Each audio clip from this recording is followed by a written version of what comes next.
Welcome to Popternative, where we dive into topical discussions from the worlds of pop culture, social media, and sports.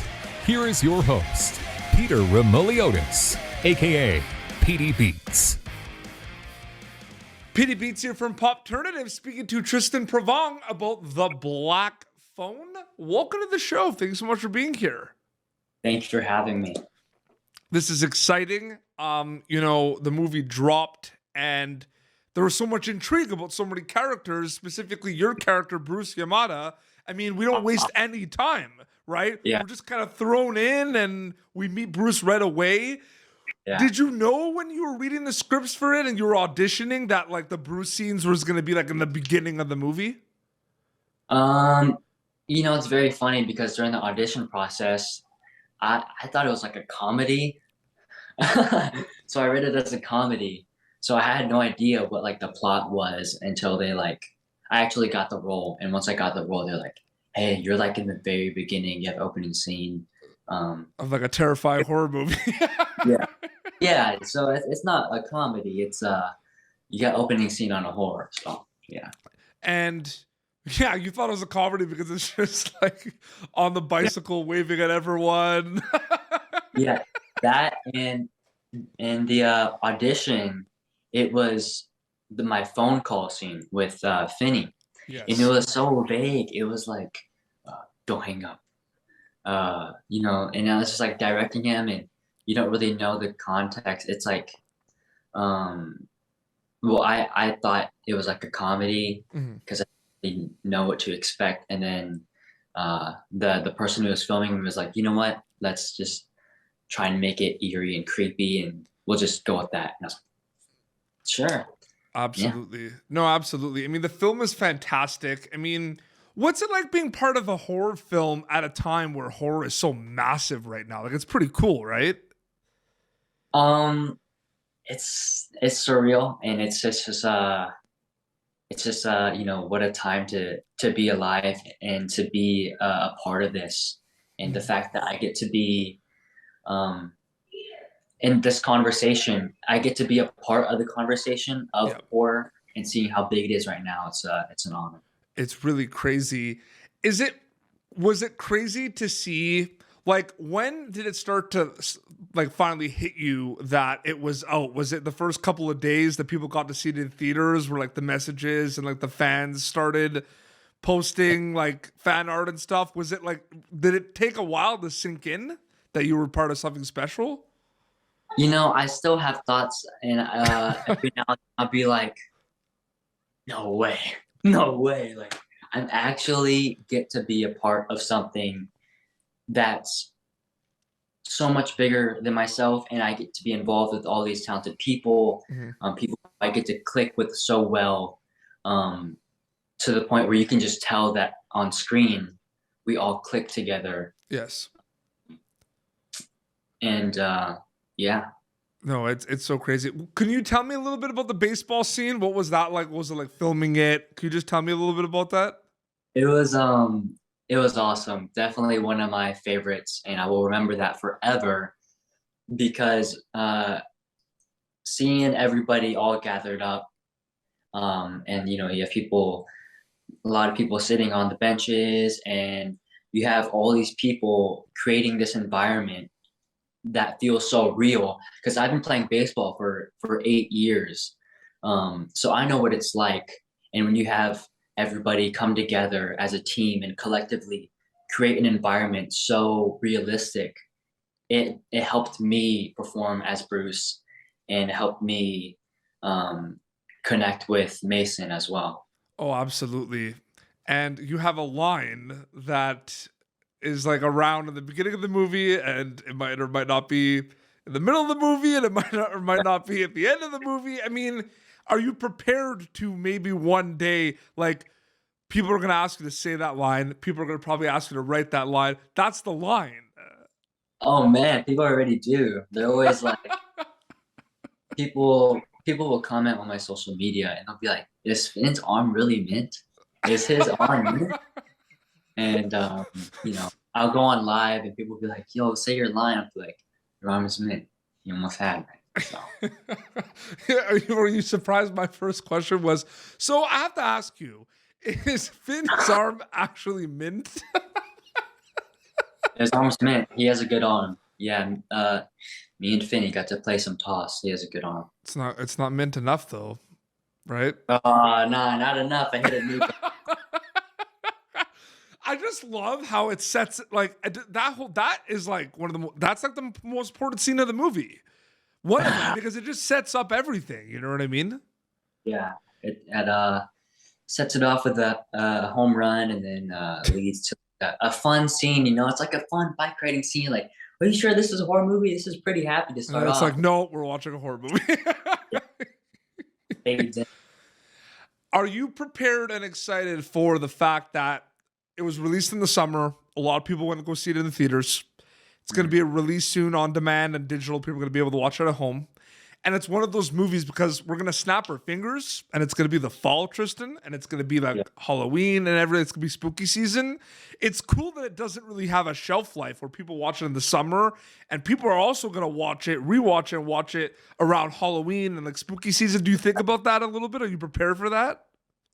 Um, I haven't thought about it much, but what's really crazy to me is the fact that like it's I think it's being inducted into Universal's Halloween Horror Nights. Is Yes. that it? House Yeah. of Horror. Oh man, that's crazy.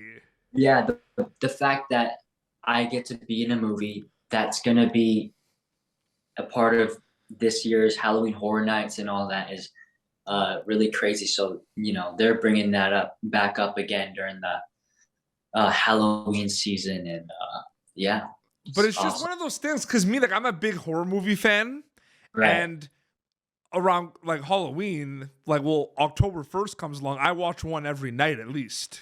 Mhm. Like, it's Yeah. spooky season. This one's going to be on the heavy rotation for a lot of people that are going to do those marathons. And that's pretty cool because at the end of the day, like, you're then part of like a timeless movie. Like, people are going to continue to watch it over and over again. Like, that's pretty cool to think about. It would be, I don't want to be one to say, but like if the Black Phone becomes like a horror classic or something like that, and where people can routinely enjoy it. I think we're onto something, man. I think we're onto something. I think it's close because I mean, just the acting. So here's my question then. So you obviously have that scene in the beginning with Mason, right?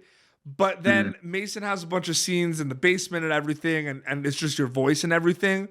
Right. Were you like around to like working those days where he was working those scenes with Madeline, or were they separate days a little bit? So it would kind of be like you would like go on set one day, and then you had like a couple days off, Okay. and then during a couple days, you were like at your hotel doing whatever, and then they would bring somebody else on set to like film. But for Mason and Maddie, they were like there every day because, but like the Shadow Kids, me, Mikey, and Brady, Jacob, and Banks, we would all have like rotations. Like, okay, I would go in this day. The next day I won't be there, and then maybe like Mikey will go film his scene. Okay.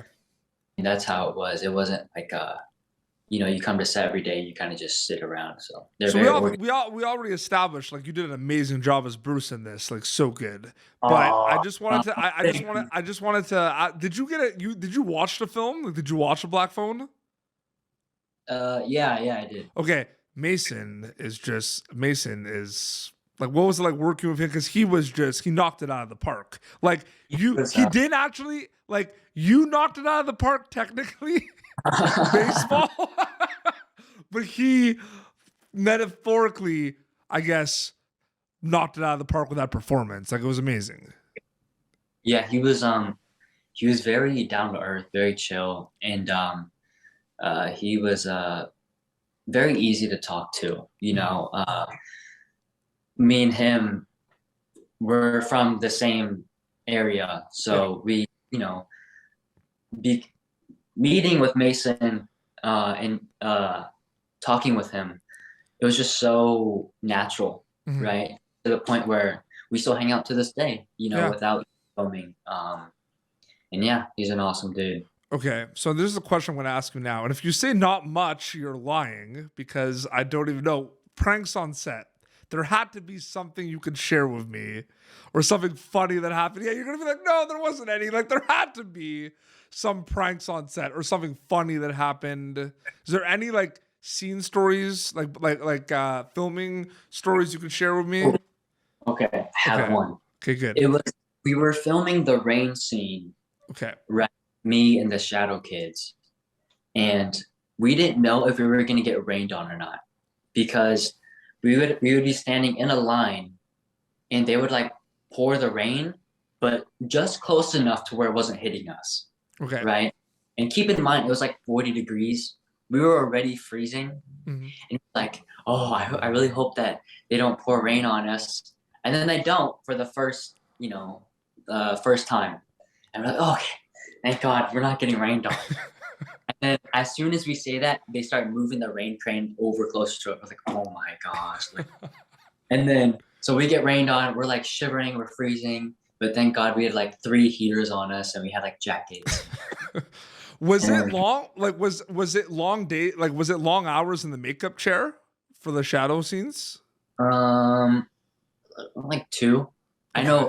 know. Brady, he had to do like 4 hours because of his crazy hair, and but for me it was like maybe 2. But I didn't really mind it though because the conversations were always fun. But that's not that bad. Like I've heard I've heard some stories. One time I did an interview and I casually just asked, I'm like, was it long on like the was it long in the makeup chair, right? And like, the guest was like, yeah, like 9 hours. I was like, what? I was like, That's not that's not even funny. That's I don't even crazy. know if, yeah, I was like, because it's one of those things, but it was like it was like sci-fi, right? So it's like a lot of makeup and everything. So it makes sense, I Mhm. guess, but it's still long. um, what was your favorite thing what's your favorite thing about being part of the Blumhouse universe? Have you got a chance to think about that? Um, it's just it's just really hard to like it's just so real. Like I keep saying that because it's true. I really like the films that they've produced, like Halloween, Happy Death Day, and all that stuff. Yeah. You know, you watch the movies. If you were to tell me like 2 years ago that I would get to be a part of a Blumhouse film, Mhm. I would be like, "Get out of here, you freaking psycho!" Like, you know, it's just really surreal. No, it is. It's crazy. Is like, obviously Tristan Pravong wants to go where the opportunities are. You want to work in a lot of genres and everything. You love to act, but Yeah. after working on this and seeing the reception online, like you gotta think like you're excited to pretend like to work on like I'm assuming you'd love to work on another horror film. Yeah, I would Yeah. love to. The thing about a lot of people think, oh, horror, right? It must be so scary. No, man, I had the time of my life, dude. I was so happy. It was like, I got to experience so many,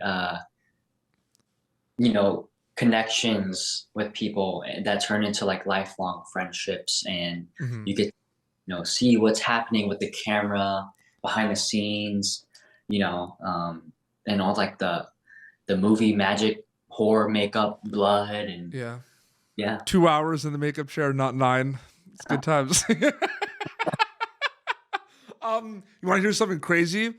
I'm not going to say the name and anything, but I once interviewed someone that was in like one of the scariest horror movies that I've seen, Mm, and they told me they are terrified of horror movies, and they're like the yeah, lead. Isn't that crazy though?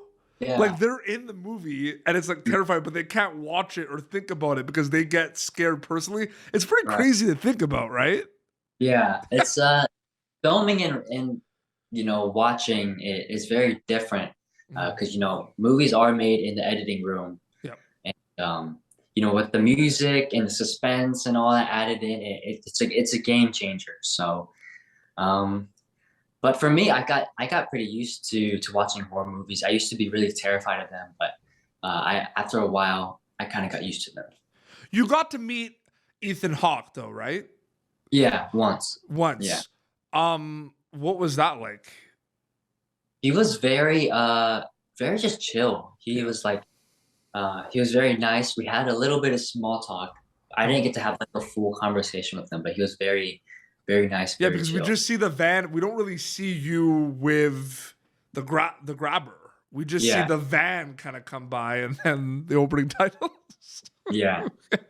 Yeah, so I wasn't sure if you actually met him because you don't really come across him in that scene.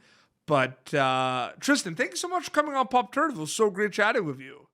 Thank you for having me. That was so fun. Okay, so Black Phone, still around in the theaters, but very soon people are going to be able to watch it at home, which is cool. You have an Instagram account that people could check out as well, right? Yes. Is it just your name? It's just my name. No caps or underscores or anything. It's just Tristan Pravong, Tristan Pravong. Yeah. Amazing. Well, this has been Popternative, youtube.com/Popternative for previous episodes. Until next time, this is Tristan Pravong, who plays Bruce Yamada in The Black Phone, and PD Beats signing off. Thank you for tuning in to Popternative. Make sure to check out our past episodes of Popternative on YouTube. Be sure to like Popternative on Facebook and follow us on Twitter. This has been an Autograph Communications production.